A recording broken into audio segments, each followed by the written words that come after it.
السلام علیکم ورحمۃ اللہ وبرکاتہ۔ معزز ناظرین، تعلیم و تعلم یوٹیوب چینل پر آپ کا استقبال ہے۔ سلسلہ نمبر 110، سوال نمبر 1، حضرت ابو سلمہ رضی اللہ عنہ کو ہجرت کرتے وقت کون سی قربانی دینی پڑی؟ اے، اپنا سارا مال قربان کرنا پڑا، بی، اپنی بیوی اور بچے کو چھوڑ کر تنہا جانا پڑا، سی، قید و بند سے دوچار ہونا پڑا، ڈی، ان میں سے کوئی نہیں۔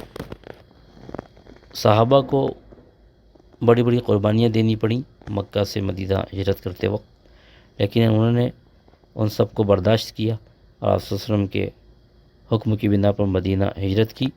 حضرت ابو سلمہ رضی اللہ عنہ کو اپنی بیوی اور بچے کو چھوڑ کر تنہا جانا پڑا، آپشن بی درست جواب۔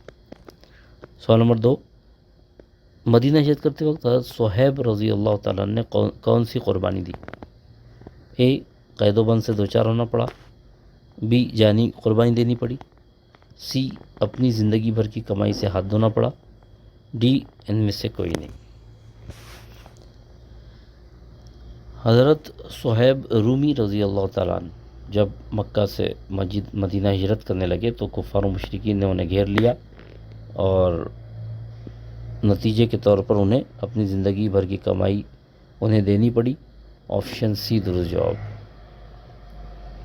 سوال نمبر 3، آپ صلی اللہ علیہ وسلم نے فوراً مدینہ ہجرت کیوں نہیں فرمائی؟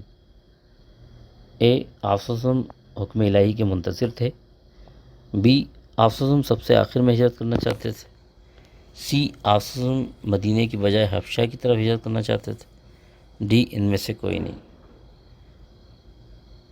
آپ نے صحابہ کو تو ہجرت کی اجازت مرحمت فرما دی تھی، لیکن آپ ابھی مکے ہی میں مقیم تھے اور آپ اللہ تعالیٰ کے حکم کے منتظر تھے، آپشن اے درست جواب۔ بہت بہت شکریہ۔ السلام علیکم ورحمۃ اللہ وبرکاتہ۔